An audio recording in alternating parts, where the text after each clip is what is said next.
WNBA Finals ratings are in for game number 1. After boasting about record-breaking viewership for the WNBA Finals, the league and ESPN are facing growing scrutiny. ESPN proudly promoted Game 1 as drawing the largest audience in nearly 30 years and called it a milestone for women's basketball.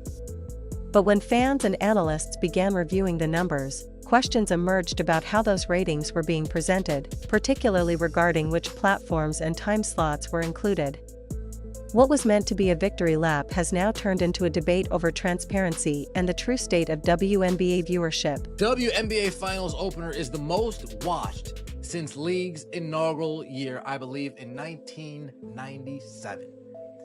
That means it took nearly 27 years to get to this point. 27 years to get to this point. So they started out on a high, and it's just been... Fans across social media began pointing out a strange disconnect. No one seemed to be talking about the WNBA Finals. Not on sports radio, not on major talk shows, and not even in online sports circles. Yet somehow, ESPN was claiming record-breaking ratings. How could a game that struggled to sell out suddenly become a ratings phenomenon overnight? Soon after, reports surfaced suggesting that the league's historic success might have been amplified by new audience measurement methods that potentially made the numbers look stronger than they really were. What had started as a celebration of women's basketball quickly shifted into a debate about transparency. The heart of it all isn't just basketball, it's credibility. Fans are now asking the uncomfortable question, was this truly a historic moment for the WNBA, or did league management and ESPN embellish the story to make it appear that way? When are numbers not what the numbers are when you see them? Oh, sure feels like there might be some funny business going on. Is there a little nasty work going on behind the scenes? A little abracadabra bewitched action? Hey, Stephanie White knows this one. Yeah, she's conjuring up ratings for the Aces and the Mercury. With great pride, ESPN announced that the WNBA Finals opener had shattered records. The network declared it the most watched Finals Game 1 in more than 30 years, and the league quickly joined the celebration.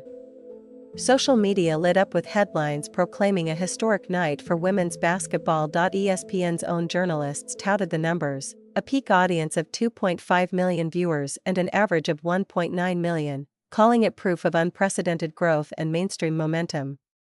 It was exactly the kind of moment the WNBA had been chasing for decades: validation, expansion, and respect. But within hours, that celebration began to look off. 1.9 million viewers with a peak of 2.5 million. ESPN scores most watched Game 1 of the WNBA Finals in 28 years, behind only 1997's single-game championship format. Social media users noticed something strange almost immediately. For a game supposedly breaking records, there was barely any buzz.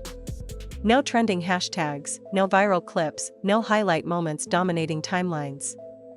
Sports talk shows didn't mention it. Radio hosts skipped over it entirely.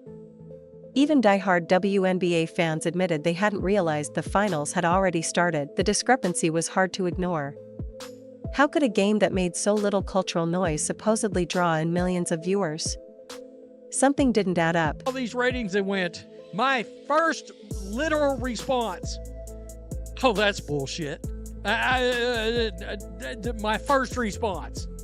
Literally the first thing out of my mouth was, well, that's bullshit. Then came the most important question: where did these numbers actually come from? As people dug deeper, critics noticed that ESPN had cited Nielsen data to support its claims, yet no independent Nielsen reports could be found. Normally, Nielsen releases official ratings data to the public, but this time, ESPN was the only source sharing the figures. That detail alone sparked widespread skepticism.